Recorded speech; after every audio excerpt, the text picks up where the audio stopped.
आज का विषय है उर्वरक। उर्वरक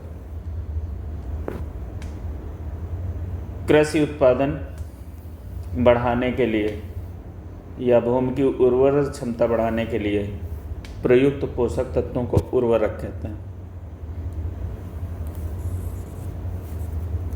अब इन उर्वरकों के द्वारा प्राप्त मुख्य पोषक तत्व जो हैं, पोषक तत्व, इन्हें दो श्रेणियों में देख सकते हैं। जैसे वृहद पोषक तत्व,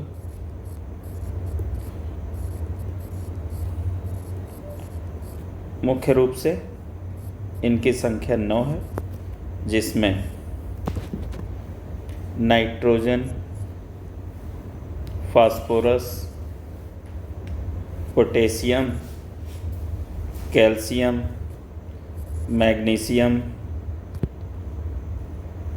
सल्फर, कार्बन, हाइड्रोजन, ऑक्सीजन। अब सूक्ष्म पोषक तत्व,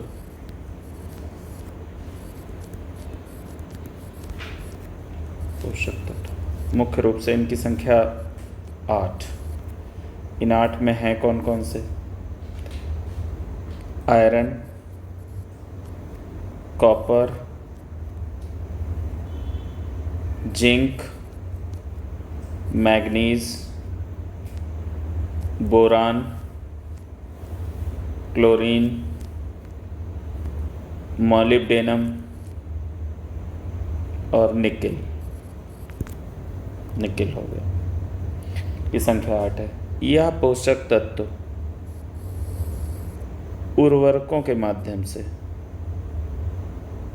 प्राप्त होते हैं। उर्वरक को दो श्रेणियों में रख लेते हैं। एक कृत्रिम रूप से तैयार उर्वरक और एक प्राकृतिक रूप से, जिन्हें जैविक उर्वरक की श्रेणी में रख सकते हैं। जैविक उर्वरक। अब कृत्रिम उर्वरक को दो पार्टों में देखते हैं हम लोग कि नाइट्रोजनी उर्वरक के रूप में किनका प्रयोग किया जाता है। नाइट्रोजनी उर्वरक।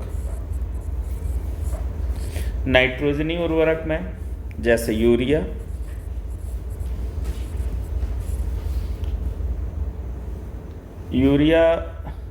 प्रथम संश्लेषित कार्बनिक यौगिक है। अगला जैसे अमोनियम सल्फेट,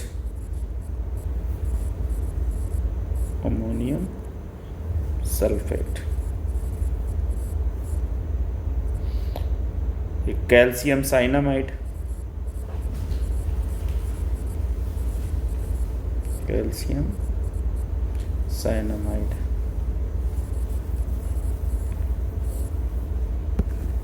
ये प्रमुख नाइट्रोजनी उर्वरक है।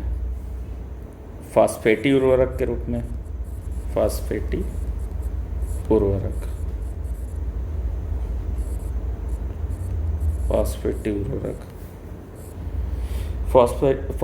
उर्वरक में जैसे कैल्शियम सुपरफास्फेट,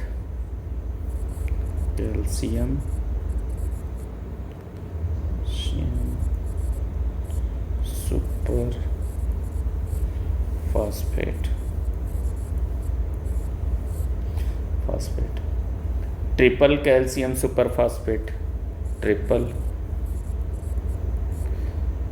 सुपरफास्फेट,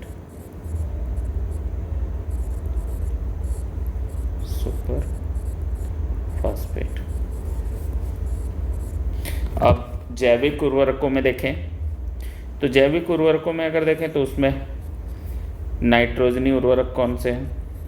नाइट्रोजन की कमी कैसे कैसे प्राप्त होती है जैविक उर्वरकों से?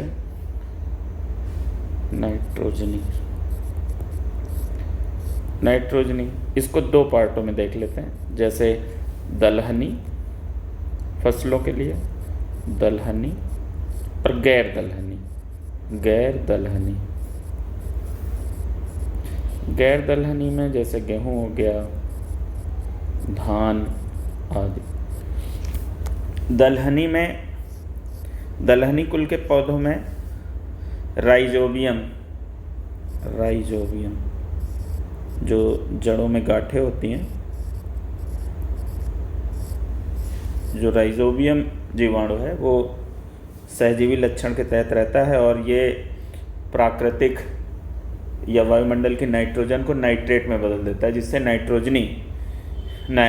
जैसे इससे दलहनी कुल के पौधों के लिए आवश्यक नाइट्रोजनी पदार्थ उपलब्ध हो जाता है।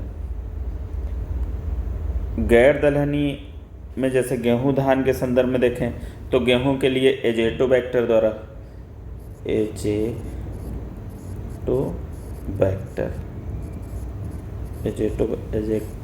एजेटोबैक्टर ये गेहूं के लिए हो गया। धान में जैसे साइनोबैक्टीरिया नीले हरे शैवाल से,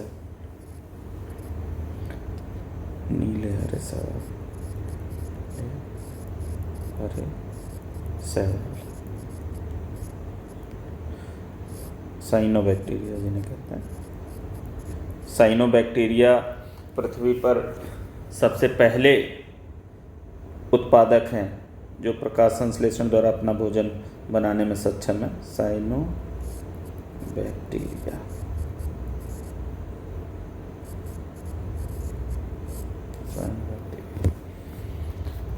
अब धान में एजोला का भी उपयोग देख सकते हैं नाइट्रोजनी उर्वरक प्राप्ति के लिए। अब इसी तरीके से जैविक उर्वरकों में फॉस्फेटी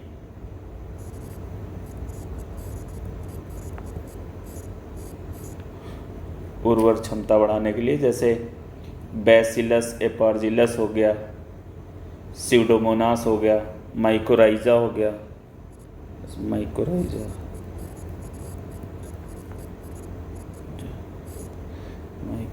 हो गया, बैसिलस एपार्जिलस हो गया, बैसिलस एपार्जिलस आदि। तो ये कुछ उर्वरक हैं जिनसे कुछ पोषक पदार्थ मिलते हैं।